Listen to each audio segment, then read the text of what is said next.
Medical की पढ़ाई complete करके आज अपने गांव अपने माता पिता के पास वापस आया था। बेटा, तू आ गया। तेरे बिना सालों से ये घर बिल्कुल सूना सूना था। हाँ माँ, अब मैं यहीं रहूँगा तुम्हारे पास और इस गांव में अपना एक बड़ा सा हॉस्पिटल खोलूँगा। बस कुछ दिनों बाद मेरा रिजल्ट आ जाएगा। हाँ हाँ, अब तू यहीं रही हो। जा अब मुंह हाथ धो ले। तेरी माँ ने तेरे पसंद की बहुत सारी चीज़ें बनाई हैं खाने के लिए। नहीं नहीं, मैं पहले गांव में सभी से मिलकर आता हूँ, फिर आकर खाऊंगा। ऐसा कहकर नितिन घर से निकल गया और गांव में सभी से मिलने गया। और चाची कैसी हो, पहचाना मुझे? अरे नितिन बेटा, तू कब आया शहर से? बस चाची, आज ही आया हूँ। बहुत अच्छी बात है बेटा। ठीक है, तो शाम को घर आना। तेरे चाचा जी तुझसे मिलेंगे तो बहुत खुश हो जाएंगे। हाँ हाँ चाची, अब तो मैं यहीं रहने वाला हूँ और रोज़ आपसे मिलने आ जाऊँगा। ऐसा कहकर वो वहाँ से चला गया। आज भी गांव बिल्कुल वैसा ही है, कुछ भी नहीं बदला यहाँ। कैसे हो मामा, सब ठीक तो चल रहा है ना? अरे बेटा, सब बढ़िया। तू बता, कब आया शहर से? बस आज ही आया हूँ मामा, और अब यहीं रहने वाला हूँ। ऐसा कहकर वो आगे चलने लगा। तभी उसे गांव का हॉस्पिटल दिखाई दिया, जो कि सालों से बंद था। गांव वालों का कहना था कि वो हॉस्पिटल भूतिया है, इसलिए उस हॉस्पिटल को सालों से बंद ही रखा गया था। अरे ये हॉस्पिटल बंद क्यों है? और देखने से तो ऐसा लग रहा है जैसे यहाँ सालों से कोई नहीं आया। ऐसा सोचते हुए वो हॉस्पिटल के अंदर जाने की कोशिश करता है, पर तभी रुको बेटा, वो पलट के देखता है। यहाँ क्या कर रहे हो तुम? अरे चाचा, ये हॉस्पिटल बंद क्यों है? ये ऐसा तो नहीं था। ये भूतिया हॉस्पिटल है बेटा। यहाँ जाना मतलब अपनी मौत को बुलाना। गांव का कोई भी व्यक्ति इसके अंदर जाना तो दूर, इसके पास भी नहीं आते। अच्छा होगा तुम यहाँ से अभी चले जाओ। पर काका, भूत ऊत कुछ नहीं होते, ये तो बस मनगढ़ंत बातें होती हैं। लगता है तुम इस गांव में नए हो, तभी ऐसी बातें कर रहे हो बेटा। गांव की भलाई के लिए ही यहाँ इस जगह को बंद रखा गया है, इसलिए तुम्हें भी अपनी जान की सलामती के लिए यहाँ से चले जाना चाहिए। ये सब कहकर वो आदमी वहाँ से चला गया और नितिन भी अपने घर वापस लौटकर आ जाता है। ले बेटा, ये तेरी पसंद के पराठे खा। तुझे बहुत पसंद है ना? नितिन अभी भी उसी आदमी की बातों की तरफ खोया हुआ था। बेटा, कहाँ खोया हुआ है तू? मैं, ये गांव का हॉस्पिटल ऐसे बंद क्यों पड़ा है? क्या हुआ है यहाँ पर? हॉस्पिटल? हॉस्पिटल का नाम सुनते ही उसके माँ के चेहरे का रंग उड़ गया और एक अजीब सा डर उसके माँ के चेहरे पर साफ साफ दिख रहा था। क्या हुआ माँ, तुम इतनी परेशान क्यों हो गई? वो घबराते हुए बोली। तू वहाँ गया था क्या? नितिन ने अपनी माँ को सारी बातें बताईं। हे भगवान, तेरा लाख लाख शुक्र है कि सही समय पर उस आदमी को वहाँ भेज दिया। क्या हुआ माँ, तुम इतनी परेशान क्यों हो गई? बेटा, वो जगह सही नहीं है। उस भूतिया अस्पताल ने बहुत लोगों की जान ली है।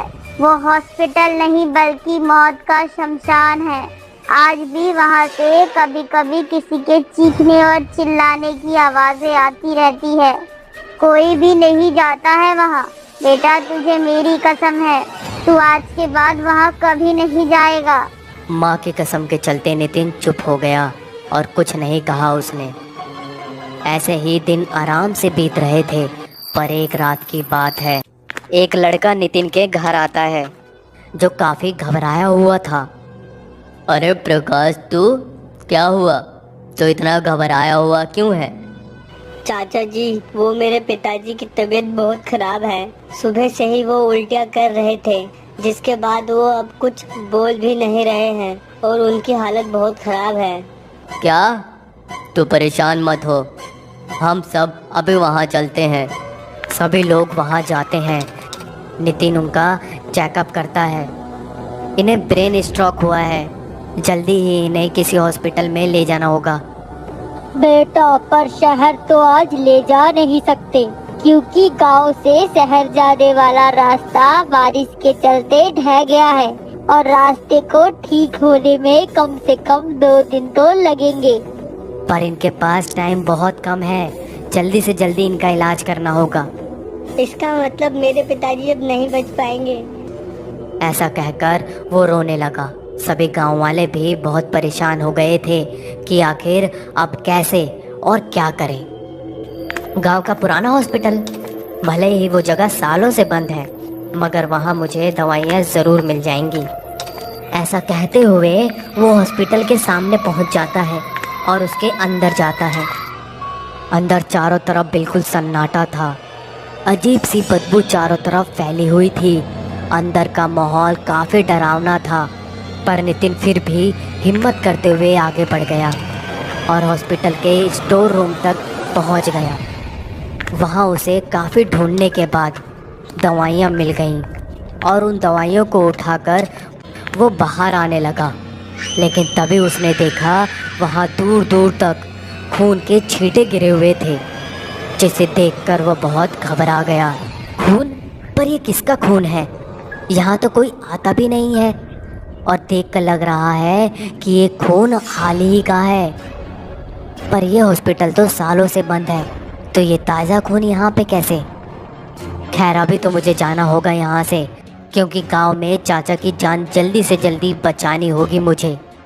ऐसा कहकर वो वहाँ से चला गया और गांव पहुंचकर इलाज किया। चिंता की कोई बात नहीं है, चाचा अब खतरे से बाहर हैं और जल्दी इन्हें होश भी आ जाएगा। पर नितिन बेटा, तुम ये सब दवाइयाँ कहाँ से लाए? अगर मैंने इन लोगों को हॉस्पिटल के बारे में बताया तो ये लोग खामोखा और डर जाएंगे, इसलिए इन्हें बताना ठीक नहीं होगा। अरे चाचा, मैं डॉक्टर बनने वाला हूँ और शहर से गांव आते वक्त अपने साथ कुछ दवाइयाँ लेकर आया था, बस वही आज काम आ गई। ये तो बहुत ही अच्छा हुआ बेटा, आज तुम्हारी वजह से ही मनोहर की जान बच पाई है। इसी तरह पूरी रात गुजर गई और अगली सुबह होती है। नितिन उसी हॉस्पिटल के पास पहुंचता है।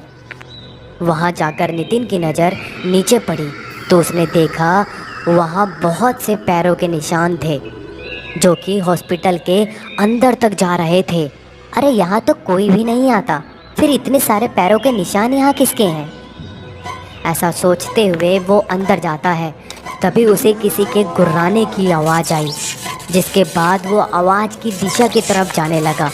मगर जैसे ही वो दरवाज़ा खोलने वाला था, तभी किसी ने पीछे से उसके सर पर जोर से डंडा मार दिया और वो वहीं बेहोश हो गया। आह, कौन हो तुम और मुझे यहाँ ऐसे क्यों बांधा हुआ है? तुम यहाँ क्या कर रहे थे? क्या तुम्हें पता नहीं इस हॉस्पिटल में आना मना है? ये एक हॉन्टेड हॉस्पिटल है। नहीं, यहाँ कोई भूत ऊत नहीं है। अगर यहाँ सच में ही भूत होते तो तुम यहाँ क्या कर रहे हो? हाँ, काफी स्मार्ट हो तुम। हाँ तो बताओ फिर जल्दी, मुझे यहाँ क्यों बांध रखा है और आखिर क्या चल रहा है यहाँ पर? इतनी बेसब्री है जानने की? मैं जानता हूँ कुछ तो गड़बड़ है यहाँ, तभी यहाँ कोई नहीं आता और गांव वाले आखिर ऐसे भी क्यों खौफ में जी रहे हैं। आज से 6 साल पहले ये एक नॉर्मल हॉस्पिटल हुआ करता था सबके लिए, पर इस हॉस्पिटल के लैब में कुछ ऐसे एक्सपेरिमेंट चल रहे थे जिसके बारे में किसी को कुछ पता नहीं था। इन्हीं एक्सपेरिमेंट के चलते हॉस्पिटल में कुछ वायरस फैलने लगे, जिसके कारण हॉस्पिटल में आए मरीजों का मानसिक संतुलन बिगड़ने लगा और वो खुद की जान लेने लगे।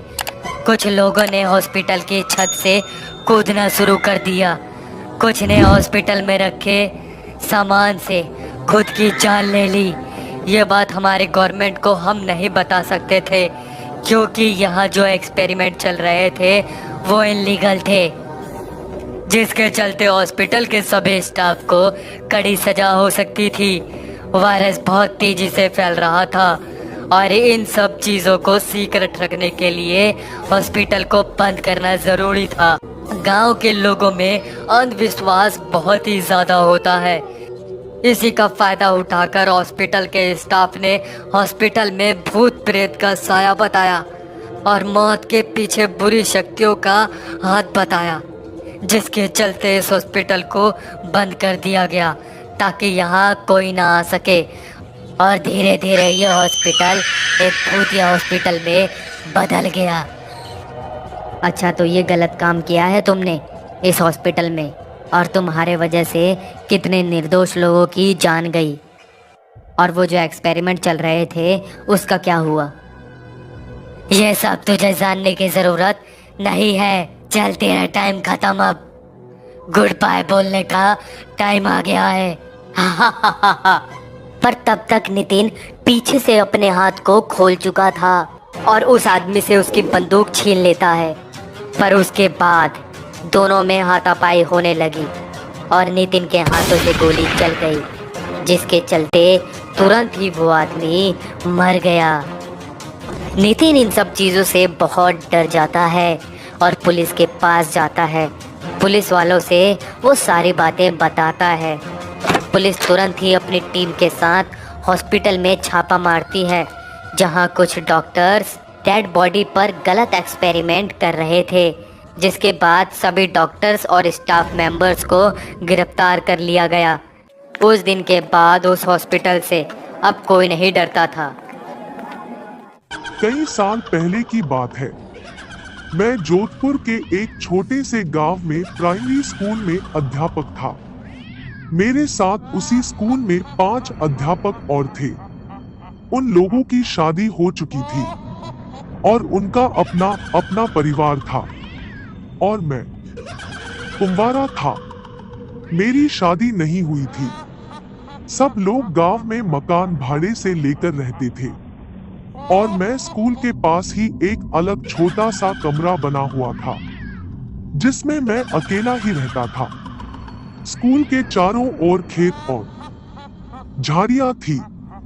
स्कूल गांव से थोड़ी दूरी पर था। स्कूल में बिजली नहीं थी और मैं अकेला अपने कमरे में लालटेन जला के खाना बनाता और खाकर सो जाता था। तभी मेरे एक दोस्त ने बोला कि आप अपना टाइम कैसे निकलते हो? कल से हम लोग खाना खाने के बाद रात में तुम्हारे पास आएंगे। तुम्हारा भी थोड़ा हंसी मजाक में टाइम पास हो जाएगा। दूसरे दिन स्कूल से छुट्टी होने के बाद घर पर जाकर खाना वाना खा के अपने कहे अनुसार मेरे सारे मित्र रात को 10 बजे मेरे घर पर आ गए और हम लोग बातें करने लगे। थोड़ी रात बीत गई। तभी हमारे एक मित्र ने कहा कि यहाँ पर ना तो बिजली है ना तो टीवी है।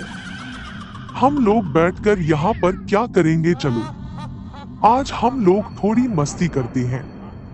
दूसरे मित्र ने बोला हम अपने साथ ताश के पत्ते लाए हैं,